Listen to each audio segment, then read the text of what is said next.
So one of the things we've been talking about here is whether this military operation, this war on Gaza, actually even is going to increase Israeli security. Elon Musk, in an interview with Lex Friedman, sounding some concerns of his own. Let's take a listen to what he had to say. If you're not going to just outright commit genocide, like against an entire people, which obviously would not be acceptable really shouldn't be acceptable to anyone, then you're going to leave basically a lot of people alive who subsequently, hate Israel. So really the question is like, how, for every Hamas member that you kill, how many did you create? Mm-hmm. And if you create more than you killed, you've not succeeded. That's the real situation there. And it's safe to say that if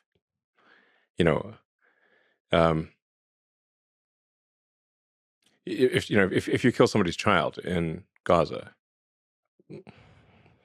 you've made at least a few Hamas members. And I would add to that, Saagar, they're not just going to hate Israel; they're also going to hate us. They're also going to hate us because they know that the way that we have unequivocally supported Netanyahu, they know where those bombs are being made. So it's not only increasing the risk to Israel, but also the risk to the United States. Yeah, and the top U.S. general actually speaking on this. Let's put this up there on the screen. This is the new chairman of the Joint Chiefs of Staff, and actually says that the Israel's military stated aim in Gaza with the destruction of Hamas was, quote, a pretty large order. He also said Israel's focusing on the targeting of senior leadership, but I think that the longer this goes, the harder it can become. This is what he told reporters, quote, that's why when we talk about time, the faster you can get to the point where you stop the hostilities, you have less strife for the civilian population that turns into someone who now wants to be the next member of Hamas. So one of the reasons why I think that this is important is that these people, all of our senior brass, came up in a time of counterinsurgency in Iraq and have a deep and personal experience in Iraq and Afghanistan fighting exactly these types of conflicts, seeing their men die, being charged with similar missions, watching strategically the goals shift, move out of where they originally were, and their own soldiers and the civilian populations where they were also paying the price. That's why these are the first people I would listen to. Yeah. The people who are the most experienced fighting this type of war. You can bet this guy will probably never say anything this honest again. He's new, so they'll probably get him on the talking points here pretty quickly. But just take in what he's saying, okay? The chair of the Joint Chiefs of Staff, our nation's top general, saying that basically this idea you're going to destroy Hamas is pretty preposterous. In his words, a pretty large order. Okay, so he's, diplomatically saying, really, I don't really think you're going to be able to pull that off. And then also saying you are radicalizing so many people right now that, you have less strife for the civilian population, the faster you're able to wrap this up, that turns into someone who now wants to be the next member of Hamas, just coming out and outright saying it. And so, you had Biden who kind of weakly suggested when he was in Israel, like, let's remember, after 9/11, our response wasn't so great. Let's keep that in mind, but not actually doing anything to make sure that those mistakes are prevented.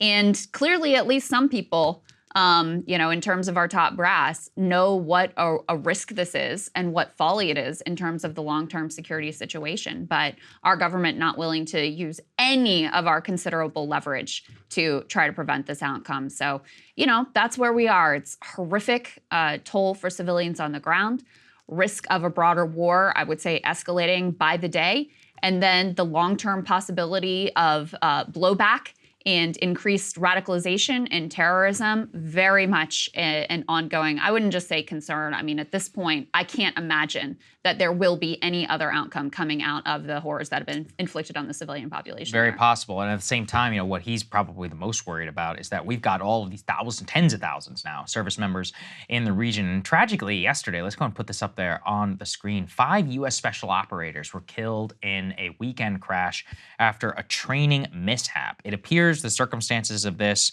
were a mid-air refueling that was gone wrong, and it was 5 members of the 160th Special Operations Aviation Regiment, known as the Night Stalkers. So these are some of the most elite flyers and crew in the entire United States military, often tasked with the most hairy missions getting in and out. We're all familiar with them over the years, and to lose 5 of them is absolutely devastating to the special operations community. It also raises a lot of questions about what they were training for. It appears, Krystal, they were training in nighttime, night operations specifically for some sort of evacuation or hostage rescue situation whenever it comes to Lebanon and to Gaza. So this is a direct result of the forward deployed, of our troops who are involved now in this. And obviously, training mistakes do happen, but it's awful, just to lose 5 service members in a situation like this. And it just highlights the fact, like, when you mobilize a lot of guys and you just send them and you start training and doing all this stuff, people are going to die. People are going to, there's going to be follow-on 20th and 30th order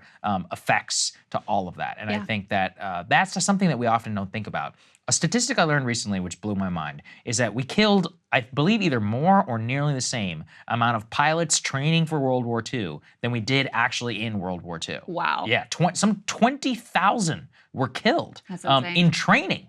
And the reason why is that we're like, we need the pilots so bad, and we got to subject them to so many real-world conditions that we're willing to just sacrifice, literally thousands of lives in order to make sure that you have battle-hardened, well-tested guys when they're sent out there. And then even then, it was one of the most dangerous jobs in the entire U.S. military. So anyway, history lesson for today. That's wild. Yeah. Yeah. And last thing I'll say on that is, obviously the risk, I think it just underscores the volatility and the danger of having so many of our men and women in this region who then become targets for hostilities and potentially trigger that escalatory effect we've been warning about. Hey guys, if you like that video, go to breakingpoints.com, become a premium subscriber, and help us build the best independent media organization on the planet. That's right. We're subscriber funded. We're building something new. We want to replace these failing mainstream media organizations. So again, to subscribe, it's breakingpoints.com.